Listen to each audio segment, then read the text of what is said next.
बात मैं अर्ज कर देना चाहता हूँ कि हम और आप जिस दुनिया में बैठे हैं अभी, ये दूसरी दुनिया है, ये दूसरी दुनिया है।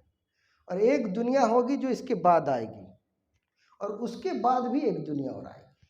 कुल 4 दुनिया है। तमाम मज़ाहिब ने इसको माना है तकरीबन, और इस्लाम ने तो सराहतन जिक्र कर दिया है। अल्लाह रब्बुल इज़्ज़त कुरान में इरशाद फरमाता है, कैफ़ तकफ़ुरून बिल्लाहि कुंतुम अमवाता फ़अहयाकुम सुम्मा युमीतुकुम सुम्मा युहयीकुम सुम्मा इलैहि तुरजऊन, कि तुम कैसे अल्लाह की नाशुक्री और नाफरमानी करते हो। अल्लाह रब्बुल इज़्ज़त ने इतनी बड़ी बड़ी नेमतें दी हैं, सर से पांव तक। दुनिया में हर ख्वाहिश हमारी पूरी हुई है। क्या थे हम? आज अच्छे अच्छे घर में अल्लाह ताला रख दिया हमको, अल्लाह अच्छे अच्छे कारोबार से नवाज दिया। उसमें कितनी मेहनत की आपने। आपसे हमसे ज़्यादा मेहनत करने वाले लोग भी आज आपके बराबर नहीं है। आपसे ज़्यादा मेहनत करने वाले लोग आपकी इज्जत के बराबर नहीं पहुंच सके, लेकिन अल्लाह ताला ने आपको इज्जत दी, वक़ार दिया, अच्छा घर दिया, अच्छा कारोबार दिया, अच्छी सेहत दी कि नहीं दी? बहुत लोग पैदाइशी तौर पे अपाहिज पैदा हो रहे हैं, तो क्या कर लेंगे? लेकिन हमें और आपको अल्लाह ताला ने ऐसा नहीं बनाया, इससे अच्छा बनाया। अगर हम पूरी जिंदगी उसका शुक्र करते रहे तो शुक्र अदा नहीं कर सकते। तो अल्लाह फरमाता है कि कैफ़ तकफ़ुरून बिल्लाहि कुंतुम अमवाता, कि तुम कुछ भी नहीं थे तो तुमको पैदा किया, तो तुम कैसे नाफरमानी करते हो? जब तुम कुछ भी नहीं थे और तुमको अल्लाह ने पैदा कर दिया, अब कैसे नाफरमानी करते हो? अब कैसे उसको फरामोश करते हो? कैसे तुम भूल गए कि तुम्हारा रचयिता कौन है, तुम्हारा खालिक कौन है, तुम्हारा मालिक कौन है, किसने तुमको भेजा इस दुनिया में? ये कैसे भूल गए तुम? और कैसे उसके खिलाफ तुम अपना कानून चला रहे हो? एक मालिक के खिलाफ तुम कैसे जा रहे हो? ये कुरान कह रहा। और फिर क्या होगा? फिर ये जिंदगी एक दिन ख़त्म हो जाएगी।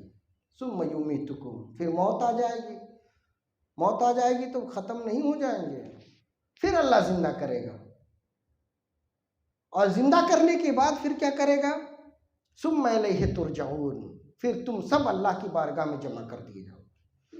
दुनिया के तमाम लोग, किसी धर्म किसी मजहब के हों, सबका ये मानना है, यकीन है कि एक दिन हम सबको अपने मालिक के सामने जाना है, हाजिर होना है। अल्लाह की बारगाह में हम लोग को हाजिर होना है। और वहाँ क्या होना है? हिसाब व किताब। वहाँ हमें मिलेगा अपने अमल का बदला, टोटल होकर, ग्रांड टोटल होकर। तो एक आलम आलम अरवाह जिसमें हम थे, दूसरा आलम आलम अमल जिसमें हम हैं बैठे हुए, तीसरा आलम आलम बरज़ख आलम कब्र जिसमें हमसे पहले वाले सब जाकर के इंतज़ार कर रहे हैं, कब्र की दुनिया। और चौथी दुनिया आलम आखिरत, हिसाब किताब की दुनिया। 4 दुनिया का जिक्र कुरान से मिलता है। एक दुनिया से, एक आलम से, एक स्टेज से हम नीचे आ चुके हैं, दूसरे स्टेज में बैठे हुए। बहुत लोग जो हमसे पहले आए वो दूसरे से तीसरे में जा चुके हैं। और जब दुनिया खत्म हो जाएगी तो चौथे स्टेज पे सब इकट्ठे हो जाएंगे। सबसे छोटी दुनिया ये है जिसमें हम और आप बैठे हैं, सबसे छोटी दुनिया। इस दुनिया में अच्छा और बुरा दोनों हम कर रहे हैं, लेकिन इसमें ऑप्शन मौजूद है डिलीट करने का। डिलीट करने का ऑप्शन मौजूद है। बड़ा से बड़ा नाफरमान, बड़ा से बड़ा गुनहगार, बड़ा से बड़ा जालिम, कातिल, डाकू, जो मुआशरे के लिए नासूर हो, अगर वो एक बार अपने मालिक के लिए, अपने खालिक के लिए दिल से तौबा कर ले, माफ़ी मांग ले, तो ऐसा हो जाएगा जैसे दूध का धुला हुआ हो गया। वो आज ही पैदा हुआ, कुछ कोई गुनाह नहीं किया। उस मालिक को, खालिक को राज़ी करने के लिए अगर हम तौबा कर लेते हैं अपने गुनाहों से, तो कल क़यामत में ऐसे उठेंगे जैसे कोई गुनाह ही नहीं था। अत्ताइबु मिन ज़म्बि कमन ला ज़म्ब लह। सरकार फरमाते हैं कि गुनाहों से तौबा करने वाला ऐसे हो जाता है जैसे उसने कोई गुनाह किया ही नहीं। तो 1000 गुनाह भी एक तौबा से डिलीट हो सकता है। तो ये आलम है, ये दुनिया है जिसमें ये तौबा का दरवाज़ा खुला हुआ है। और इसमें नेकी का दरवाज़ा भी खुला हुआ। मरने के बाद न हम तौबा कर सकते हैं और न नेकी की ज़रूरत पड़ेगी। जो यहाँ किए रहेंगे उसी का बदला मिलता रहेगा। अब कैसे मिलेगा? ऐसे फर्स्ट का हमने टिकट लिया, यहाँ से इलाहाबाद जाना है, गर्मी का महीना है, स्टेशन पे पहुंच गए हम और अजहरी साहब, गर्मी बहुत लग रही है, फर्स्ट एसी फर्स्ट का टिकट है, तो बताए उसका फायदा मिलेगा कि नहीं मिलेगा? सफर शुरू नहीं हुआ, वेटिंग रूम जो मिलेगा वो भी आरामदेह होगा, क्योंकि टिकट बहुत अच्छा लिया था। तो अगर टिकट अच्छा कटाया होगा हमने और आपने, तो कब्र में भी खिड़की खुल जाएगी। मंजिल नहीं है, कब्र मंजिल नहीं है, अभी आखिरत में पहुंचे नहीं, लेकिन जो अमल इस दुनिया में हमने और आपने किया है उसका बेनिफिट, उसका फायदा, उसका प्रॉफिट हम हासिल करने लगे। अभी सफर हमारा शुरू नहीं हुआ, ऐसी की हवा आने लगी, क्योंकि टिकट अच्छा लिया था, अमल अच्छा किया था। उसी तरीके से हमें और आपको अगर इस दुनिया में अच्छा अमल किया है तो अच्छाई का बदला कब्र से मिलना शुरू हो जाएगा। और अगर अच्छा नहीं, बुरा किया है, अगर जनरल टिकट ले लिया है तो जनरल वाले को तो वेटिंग रूम में भी घुसने नहीं दिया जाता है, वो तो टिकट देख के वेटिंग रूम में घुस आता है। तो उसी तरीके से कब्र में भी हमारे साथ होगा कि अगर हमने आमाल कमज़ोर हैं, नेकियां नहीं हमारे पास, अच्छाइयाँ नहीं है हमारे पास, तो कब्र से ही उसका भी बदला मिलने लगे। लेकिन ये टोटल नहीं है, ये ग्रांड टोटल नहीं है, ये प्लस प्लस प्लस प्लस हो करके कब मिलेगा? आखिरत में। अब कैसे मिलेगा? हमने एक काम किया, एक किताब लिखी, आपने एक हाफिज कुरान बना दिया, इन्होंने एक आलिम दीन बना दिया, हमारे डॉक्टर साहब ने किसी को डॉक्टरी सिखा दी। अब वो डॉक्टर, वो आलिम, वो मुसन्निफ, वो किताब, वो हमारा अच्छा काम जितने लोगों को फ़ायदा पहुंचाता रहेगा वो प्लस प्लस प्लस प्लस होता चला जाएगा। तो कब्र में भी उसका बदला मिलेगा, लेकिन जब दुनिया बिल्कुल ख़त्म हो जाएगी तो ग्रांड टोटल होकर के आखिरत में मिलेगा। इसीलिए कहा गया हदीस पाक में आए, इज़ा माता इब्नु आदम, जब इब्ने आदम मर जाता है, इंसान जब ख़त्म हो जाता है, इन क़ता अमलुहु, तो उसके अमाल मुनक़ता हो जाते, अब वो कुछ कर नहीं सकता, इल्ला सलास। लेकिन तीन चीज़ ऐसे हैं, तीन अमाल ऐसे हैं जो ख़त्म नहीं होते, इल्ला सलास। एक ऐसा इल्म जो इल्म नाफ़े हो, एक ऐसी औलाद जो औलाद साले हो, और तीसरा क्या? सदक़ा जारिया। एक ऐसी औलाद जिसकी हमने अच्छी तालीम तरबियत की, नेक बनाया। अब वो जितने लोगों को नेक बनाएगा, जितने लोगों को फ़ायदा पहुंचाएगा, जितनी बार हमारे लिए दुआ करेगा, उसका फ़ायदा पहुंचता रहेगा। हाँ, वलदुन साले, अच्छी औलाद, नेक औलाद, इल्मुन यंतफ़उ बिही, और एक ऐसा इल्म जिससे लोगों को फ़ायदा पहुंचेगा, लोग जिससे फ़ायदा उठाते रहेंगे। तो ऐसा इल्म जो मुफीद हो, ऐसी औलाद जो साले हो, और सदक़तुन जारियतुन, और ऐसा सदका जो जारी हो।